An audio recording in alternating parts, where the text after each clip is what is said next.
Alors, vous inscrire, c'est pas exactement le mot, c'est plutôt vous faire connaître. Pourquoi? Parce que dans notre licence, à nous, la licence générale, vous n'avez pas à proprement parler de candidature à faire. Votre entrée est libre de droit. C'est-à-dire qu'il y a juste des prérequis, c'est-à-dire des choses un peu normées qu'on va vous demander, mais globalement, vous n'avez pas à candidater, puis ensuite il y aura un jury qui va vous prendre ou qui va pas vous prendre. Non, si vous respectez les critères de base, votre entrée est libre. Par contre, on a créé un petit site sur démarche simplifiée. On va vous demander des renseignements de manière à faire partie de la communauté des auditeurs qui sont en train de suivre la licence. Où on va vous demander de raconter un peu qui vous êtes, votre expérience passée, etc. de manière à pouvoir bien faire partie de la communauté et surtout qu'on puisse savoir, vu que l'entrée est libre, que vous êtes bien en train d'attaquer le programme de la licence.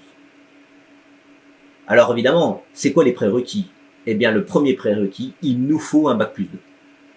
Obligatoirement finalisé. Qui peut être bien sûr en priorité des bac+2 relatifs à de la comptabilité, compta gestion ou GEA, qui n'existe plus à partir de maintenant.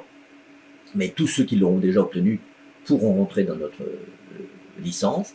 Nous avons aussi un parcours un peu atypique de la licence générale, puisqu'il y a un tronc commun sur cette licence. Il y a un LG1 et un LG2, c'est-à-dire il y a 2 niveaux de licence qui mènent à plein de spécialités de licence générale, dont le nôtre.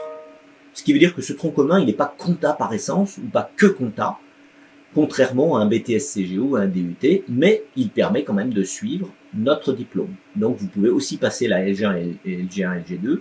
N'oublions pas le nouveau DEUST, le DUST que nous venons de créer, le DUST CCA au CNAM, qui va vous permettre aussi d'entrer dans notre LG. Bref, tous les bac+2. Par contre, si vraiment vous n'avez pas fait de compta, on vous incite à passer l'UE CFA 040 pour vous remettre à niveau en compta, en fisca, parce que sinon c'est un petit peu compliqué. Si vous n'avez pas de bac+2, normalement, c'est pas possible. Il y a une procédure qui consiste à obtenir une VAP 85. C'est la VAP 85, ça vous donne pas de bac+2, mais ça vous donne le droit d'entrer à niveau bac+3. Vous avez le droit d'entrer. Ça vous donne le droit de faire une licence.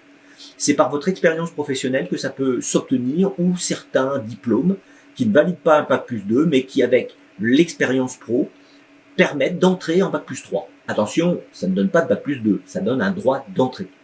Il y a aussi de la VES et de la VE, mais je vais y revenir tout de suite.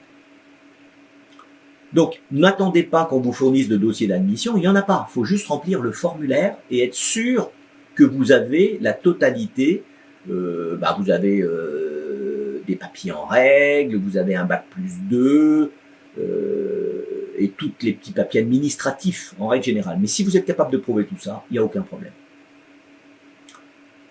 Je vous l'ai dit, par contre, on y tient beaucoup à ce que vous puissiez remplir votre formulaire d'information pour qu'on puisse comprendre que vous êtes en train d'engager la licence. Alors, j'amorce tout de suite la diplomation parce que c'est important. Comme l'entrée est libre, la diplomation, on a fait quelque chose qui est, au fond, on a fait une licence générale qui est un petit peu automatisée, c'est-à-dire qui évite toute la paperasserie administrative de l'inscription jusqu'à la diplomation. Même quand vous en serez à la diplomation, vous allez voir vous allez rentrer dans un petit site, je vais y revenir, qui s'appelle demande de diplôme, en fait. Où vous allez devoir demander votre diplôme tout seul. Bien sûr, j'ai annexé un petit manuel d'information.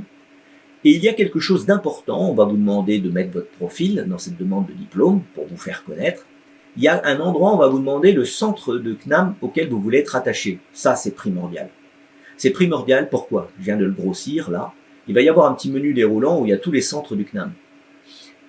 Selon l'endroit où vous allez cliquer, vous allez dire, voilà, là, par exemple, c'est le CNAM Paris. Ça va fixer l'autorité administrative qui va gérer votre dossier. Si vous cliquez sur Centre National, Centre CNAM Paris, alors, par exemple, c'est moi, tout le secrétariat pédagogique, qui allons vous tutorer.